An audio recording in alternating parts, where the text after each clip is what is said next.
ក្នុងវីដេអូនេះគឺបងស្រីនៅភូមិស្អាងស្រែនគឺគាត់ខ្វិនរយៈពេលជិត2ឆ្នាំ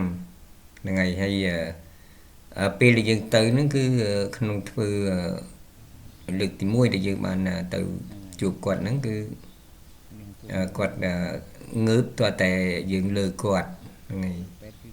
ហើយឲ្យឈរគឺឈរអត់រួចទេហើយនៅជើងគាត់ហ្នឹងគឺដុំគិះធំហ្នឹងហើយអញ្ចឹងដុំគិះនឹងអត់មាននេះទេ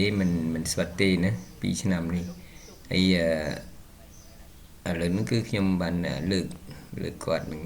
ហើយអាហ្នឹងគឺនៅក្នុងវគ្គទី1ដែលយើងបានទៅជួបគាត់ហ្នឹងហើយដែលយើងទៅជួបគាត់ហ្នឹងគឺគាត់ងើបហ្នឹងគឺងើបមិនរួចសូម្បីតែបត់ជើងតូចបត់ជើងធំអីហ្នឹងគឺអត់ដឹងទេគឺគាត់ចេះតែបត់ជើងចឹងទៅហើយសួរគាត់ថាមិនបត់ជើងអីអត់ប្រឹងអត់រកកន្លែងស្រួលគេថាអត់បានដឹងខ្លួនទេចេះតែបត់ជើងទៅជើងតូចជើងធំមិនស្អុយពេញតាលើខែលើអីគាត់អញ្ចឹងណាទាំងកូនភាសាស្រីហ្នឹងគឺគាត់ចិត្តបានគាត់លៀងគាត់ជូតគាត់រៀបចំឲ្យគាត់រយៈពេលរាប់ឆ្នាំហ្នឹងហើយគាត់តស៊ូណាស់ហ្នឹងកូនភាសាស្រីចិត្តបានអញ្ចឹងនៅពិបាកពេកអញ្ចឹងគាត់ដឹងពីតឡងកូនតឡងខាងកូនគាត់ហ្នឹងហើយនៅកន្លែងគង់មកបងរំគាត់បានជូនដំណឹងរឿងខ្ទឹមខ្មៅហ្នឹងក៏បានទិញឲ្យគាត់ឲ្យខ្ញុំមកមើលគាត់ហ្នឹងហើយព្រោះគាត់បានជារសារហូបខ្ទឹមខ្មៅអេស៊ីខ្ទឹមខ្មៅហ្នឹងហើយក៏គាត់ណែនាំវាខ្ញុំក៏បានមកស្អាងស្រែហ្នឹងបានជួបគាត់អញ្ចឹងគឺពិបាកណាស់លើកទី1នោះគឺពិបាកមែនតើងើបដាក់ទៅដួលអញ្ចឹងទៅវិញហើយរូបនេះដែរគឺបានរយៈពេល20ថ្ងៃយ៉ាងថា23ថ្ងៃអញ្ចឹងគាត់បានកិលបានបត់ជើងដឹងបត់ជើងតូចជើងធំគាត់អាចងើបដើម្បីបត់ជើងបត់អីបានអញ្ចឹងការដោះបន្ទុកដែលកូនសាស្រីបានលើកគាត់ថែគាត់រាប់ឆ្នាំហ្នឹងគឺបានធូរស្រាលឥឡូវគាត់បានងើបខ្លួនគាត់បត់ជើងបត់ដៃខ្លួនគាត់អញ្ចឹងកូនភាសាស្រីគាត់ក៏សម្អាតខ្លួនគាត់បានបើលើកមុនទៅយើងពិនិត្យគាត់ស្ទើរតែយើងអង្គុយមិនកើតព្រោះវាធំក្លិនខ្លាំងធំក្លិនលមួកទឹកនោមអីយ៉ាងគ្រប់បែបយ៉ាងតែយើងខ្ញុំតស៊ូទៅជួយមើលគាត់អញ្ចឹងឥឡូវនេះគាត់បាន23ថ្ងៃនេះគាត់បានដើរ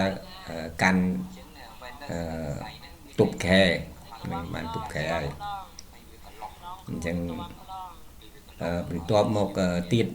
យើងខ្ញុំធ្វើវីដេអូតនេះគឺបានប្រហែលជា2ខែណា2ខែយើងខ្ញុំបានទៅទៀតដើម្បីចូលរួមក្នុងការថតវីដេអូហ្នឹងឥឡូវយើងខ្ញុំឲ្យគាត់ចុះដើម្បីសាកល្បងដើរហ្នឹងមិនតស៊ូដូចបងឯងមកឯងតស៊ូអាហ្នឹងគេហៅតស៊ូឥឡូវគឺគាត់បានកាន់កូនគាត់បានទិញប្រដាប់ទប់ដើម្បីគាត់ដើរបានណាអញ្ចឹងមក2ខែគាត់ក៏ចាប់ដើរបានខ្ញុំទៅថតទៀតវីដេអូគាត់ទៀតគាត់ថានៅញ័រជើងមែនតែគាត់បានដើរកាន់ឈើទប់ហ្នឹងណាប្រដាប់ទប់ហ្នឹងតែគាត់លើកហ្មងគាត់អត់មានឥឡូវគឺលើកមានកម្លាំងលើកហើយគាត់ក៏ទប់ហ្នឹងហើយគាត់ឈរបានដែរប្រឡែងហ្នឹងក៏ឈរបានដែរតែនៅទុនជើងមកគាត់ថាភាសាមិនទាន់ឃ្លានទេព្រោះគាត់ជឿយូរឆ្នាំមិនប្រើថ្នាំច្រើនទៅធ្វើគាត់មិនឃ្លានអញ្ចឹងក៏គាត់ហូបអីអត់បានអញ្ចឹងក្រោយពីខ្ញុំផ្ដាច់ថ្នាំពេទ្យទាំងអស់មានថ្នាំស្តុកបំពន់អីច្រើនដែរហ្នឹងគាត់ហូបអញ្ចឹងទេក៏អត់មានកម្លាំងអញ្ចឹងបានផ្ដាច់អស់ហើយនៅតែខ្ទឹមខ្មៅទេហ្នឹងហើយនេះទឹកខ្ទឹមខ្មៅដែលបានមកពីឆ្នាំងផលិតខ្ទឹមខ្មៅនេះយកបាញ់ភ្នែកគាត់ភ្នែកគាត់ទុយខ្លែនស្វាំងមើលអីព្រិលស្វាំងអញ្ចឹងបាញ់ទៅជួយគាត់អញ្ចឹងណាចឹងខ្ញុំក៏សប្បាយចិត្តដែរអញ្ចឹងសូមឲ្យបងប្អូនយើងជឿជាក់លើ ALC ខ្ទឹមខ្មៅបើសិនជាបងប្អូនយើងចង់ជាវឆ្នាំងផលិតខ្ទឹមខ្មៅ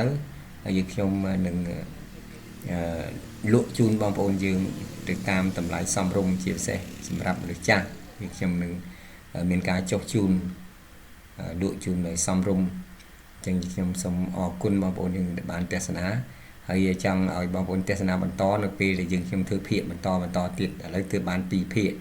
ចឹងខ្ញុំសូមអរគុណហើយផ្ដាំផ្ញើដល់បងប្អូនយើងតិជនខ្ទឹមខ្មៅដីឬបងប្អូនជាពលរដ្ឋយើងដែលទុនដៃទុនជើងងើបមិនរួចអញ្ចឹងកុំខ្លាចទំនាក់ទំនងមកតាមលេខទូរស័ព្ទយើងនឹងដាក់នៅខាងលើនេះហើយពីគ្រោះយោបល់ពីគ្រោះវិភាគលើលិខិតតេស្តឈាមហើយពិភាក្សាលើជំងឺដោយមិនមានគិតថាការទេគឺយើងខ្ញុំស្វាគមន៍ក្នុងការវិភាគលិខិតតេស្តឈាមប៉ុន្តែគឺខ្ញុំគួរតែនិយាយថាជួយសុខភាពគឺប្រសើរខ្លាំងគ្មានអ្វីប្រសើរជាងមានសុខភាព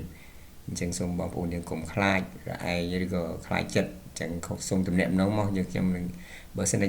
ចាស់ដែលมันអាចមករួចនៅទីក្រុងភ្នំពេញយើងខ្ញុំនឹងទៅចុះទៅដល់ផ្ទះដល់ទីតាំងអញ្ចឹងណាហើយបើអាចមករួចមកដល់កន្លែងស្នាក់ការក៏យើងខ្ញុំនឹងជួយពិនិត្យត្រួតពិនិត្យសុខភាពដោយមិនមានគិតថាវិការអញ្ចឹងយើងខ្ញុំសូមអរគុណសូមជម្រាបលា